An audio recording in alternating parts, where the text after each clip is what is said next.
Acharya Shri, sometimes our family and friends ask us to prove our spirituality and soul's existence to them.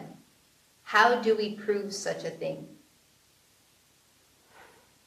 Very nice question and very wisely asked. The existence of soul, let me give a little few symptoms about it.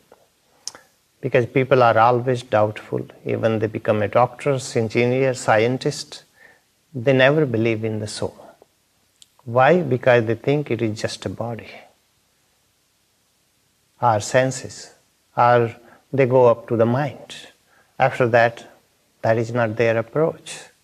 Because their approach is just with the tools, with the research, and with chemicals, they can LSD, they go that far, but they don't go that far which it can be proved to them. And they have no idea about it. First of all, there are few symptoms of it. What is soul? Soul is like if somebody is being born. When somebody is being born, that is the first symptom. That when it is being born, it is some kind of aliveness there. And when it is aliveness, there are feelings, there are sensations, there are pain sensation or happiness sensation, or there are emotions. So it is like somebody is being born, first symptom. So that is a soul. Because other material, which is suppose a rock, a big rock, it is out of mind already, it will not get being born again. It is there. It's already out of the mind. So the first symptom is if you see something is being born, anything, there must be a soul, otherwise there is no activity there. The second symptom of this is a vardhate. Vardhate means it seems like increasing. Like a baby is born, the egg is laid by the chicken or other birds, it seems like it is increasing. When there is increasement, there is kind of growth, kind of. That is another symptom of that soul exists, because it is growing. It is like a growth is increasing. It's something. It's getting somewhere. It is taller. So it is like the second symptom. Third symptom is kshiyate. When they grow, like a person grows 6 feet tall or 7 feet tall, the time will come, it will begin to go down. Their height becomes like less and less because things begin to shrink. When you have this symptom, it begin to go down, anything, begin to shrink. There is also a soul. Or apkshiyate, or it becomes very down. It becomes really down. Sometimes the fat person becomes like very skinny. He is shrinking too much. Or another is mriyate. It dies. One day it dies. So there is no sensation in that body, or in that person, or in that living being, or in that bug. So it is like when there is all sensations, feelings, aliveness disappear. That is another symptom. That is called mriyate. These are the few symptoms. If you keep it and if you notice the other material, like a table, a chair, it never will grow again. It is whatever it is, that's it. There is no growth in it. It might one day fully die. That material will merge with the soil, the earth one day. But that is sure, because there is no sensation of feeling, joy, happiness, or kind of any emotions, nothing. Because those symptoms we don't find in that furniture anymore. or in that rock which is out of the mind, or the dead tree which is already dead. But the tree will grow. That there is means there is a soul. And somebody tried to ask Tirthankar Mahavir, how you prove the soul exists? And there was a king, his name was Pradeshi. It is not like a new question. This question is a very old question, and it is asked again and again and again. So Pradeshi king, he wanted to prove soul exists. So he said that who is dying now, I will put into the glass boundary. He made a room like a fully glass, and then we will keep an eye what is reaction. And then they close that person who is close to the death. So they put it there, and after a while, after 1 hour, they went there, person is dead, and they didn't see any symptoms. Sometimes glass even doesn't break even. Soul can pass through the glass because glass has space. That's why the light comes in. If glass doesn't have space, the light even cannot come. That's what Mahavira said to him. Hey, soul's particle are so subtlest. Sometimes it can happen, the glass will break, but it is not necessary. It can pass through. It is not a blockage, it is not a barrier, it is not a hindrance. It will pass through because everything has a space. Like the wood, wood has a space. If wood doesn't have a space, the fire will not enter into it.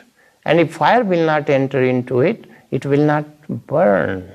So that is very difficult to prove those things, but that is many people tried in the past.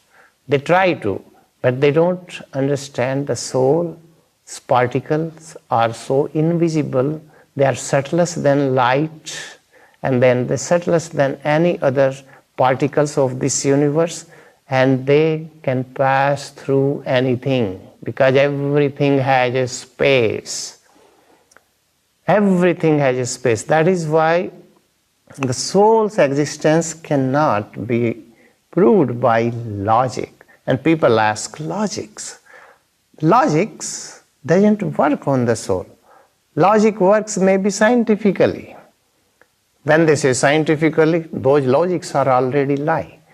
What scientists do, things exist, and they have to just prove it exists, nothing else. So they are giving their own logics. They make a theory about it. And that theory cannot be true even. They just think about, hey, this apple is sweet. They already decided apple is sweet. Now they have to prove it. And they go around and around and around. They give comparative study, this, that is their theory. That is their logics. But the logics doesn't apply on the real thing.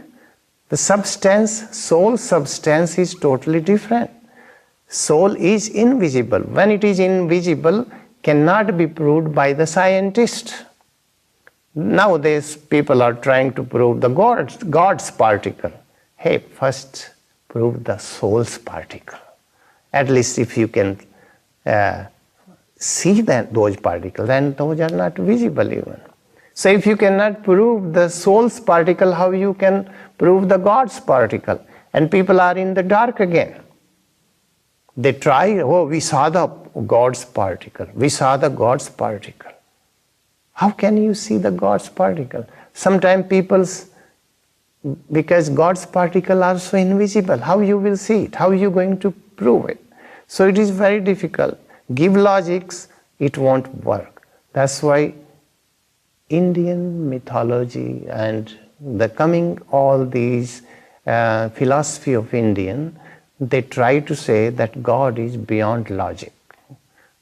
Soul is beyond logic. So if you cannot prove the existence of God, same way you cannot prove by logic existence of soul. But if you go deep down and look at yourself, and you sit and you go deep and deeper and deeper, you might have intuitive power When you have intuition, and whatever you see in intuition, and it becomes true. So how it is becoming true? Like I will ask you, you exist. That is, what kind of question is that? You exist. You are visible, you have a body, you have a senses, you have a mind. You exist. I can touch you, I can feel you, I can prove you that you exist. Your merely existence prove already that there are something in your body which knows. The best symptoms of the soul is knowing. It has knowing power. It has infinite knowing power. And you can once your original source is opened, your knowing comes directly from the soul. And that's what we need to understand, that the existence of soul will work when you reach the original source of the soul. And the original source of the soul is knowing. The knowing factor, everyone has it. Even instinctively they know it, the animals. But on the other hand, the human, they lost their instinct power. But instinctively even ants know that there will be a big storm. The bees know there will be a big earthquake. But how they know it? Instinctively. And human lost that instinct. Instinct coming directly from the knowing, directly from the soul, not other way around. The scientist never will have his instinct power. Why? Because they are lost into the logics. And when they are lost into the logic, it is very difficult to prove the existence of soul. Even you exist, you are asking, do I exist? What kind of question is that? You exist, that's enough. And that already proves that you exist, because you are existing. You are talking. How you are talking? You say, oh, just I am a body. Hey, when you die, when soul is out from your body still exists. Why it doesn't talk? Why it doesn't eat? Why it doesn't smell? Why it doesn't hear? Why it doesn't see? It means the soul is gone. Some substance is out of this body. That's we call it death. Death of the body. And soul is gone. That's what we need to understand by realization.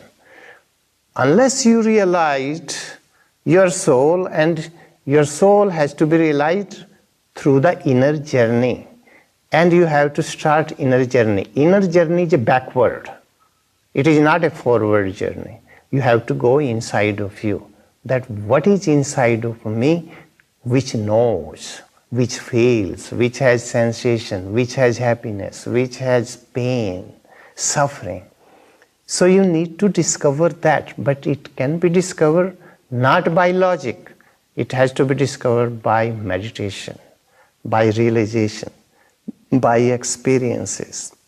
And that's what I tell people, be on the spiritual path. Why people are not finding the soul existence? Because they are religious minded. And religious minded are in the small box. And in the small box, they don't have that vision to open up the soul. Or they don't have that vision to awaken the soul. So that's what I call spirituality, is when you become open-minded. When you become open-minded, it means you are totally relaxed. You're not resisting. But if you are in some kind of religious box, you will resist other point of view. You just prove your point of view. The religious people are fighter. Why they are fighter? Because they think their point of view is the right. All the other point of views are the wrong. That's why it is a problem with religious people. But spirituality is totally different. Spirituality is natural. What is natural? That you enjoy the nature, you enjoy the ocean, you enjoy the stars. Everything exists. It is flowing. We are all flowing together. We don't resist. Spirituality is like a white cloud moving in the sky. The wind comes from the east, white cloud doesn't have resistance to move to the west. It's very simple. Spirituality is like a bird. It is fully free. It can fly anytime into the sky. No boundaries. Where there is boundary, there is no spirituality. Spirituality is boundaryless. Spirituality is, I can give thousands of examples, but I am not giving here thousands. I will give you. Religions are like a wall. They keep dividing people. Like churches even, they are not even one. They keep dividing the humanity. That, hey, my church is better than other church. My temple is better than other temple.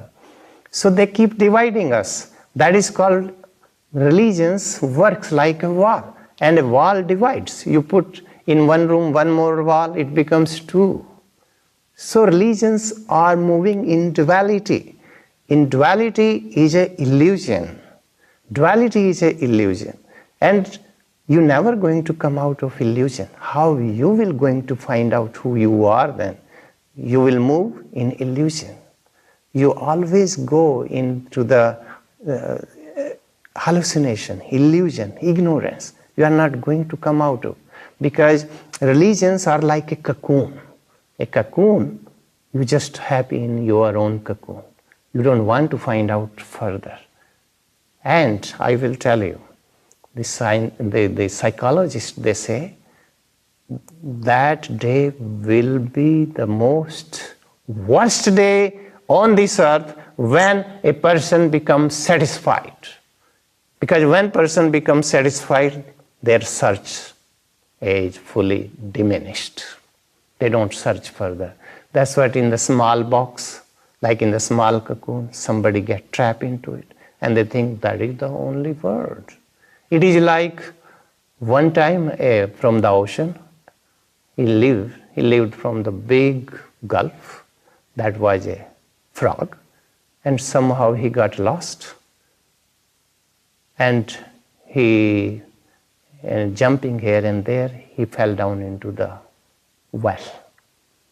And well was deep, now he cannot come out. He met another frog there. It always lived in the well. And first they were enemy, fighting, and after that they become a friend. Then the frog well asked him, hey, is this any world bigger than this, where I live? The frog who came out from the outside, like from the ocean kind of, and he said, this well? This is nothing. This is like a tiny drop of it. You didn't see it. Then he moved around 3 times, 4 times in the circle, hey, bigger than this? See, it's nothing. How can I prove you that is a bigger world there somewhere? And he tried, hey, I am like moving 7 times, 10 times. I don't think so, it is bigger than this world. The religion people are like a frog well. They think that is the only thing, and that is the only word where they move. Cocoon is the only word for them. Box is the only word for them. They are not spiritual, they are not open-minded yet. Open-minded means you become not like a wall. You not in the cocoon. You are not in the box. You are free like a bird. You become like a bridge. Bridge is a uniting force. And then that uniting force will unite you with the body, senses, your mind, and with the soul. That's what it is. The spirituality works like a bridge, uniting force. Religion works like a wall, dividing force. Choice is yours. What you want to do. You want to follow spirituality? Go beyond the logics. You have to realize, go deep into the meditation. That is your real freedom. You are not free yet. You have freedom of speech, you think you are enjoying the democracy. That is not the real democracy, real freedom. Real freedom is when you are out of this cocoon and boxes and you become free, relax fully, no resistance, no logic. You just go deep down and you will find yourself there. Then you will know soul exists. You exist. Spirituality makes you very peaceful and relaxed and makes you just expand you every day. Jai Siddhartha.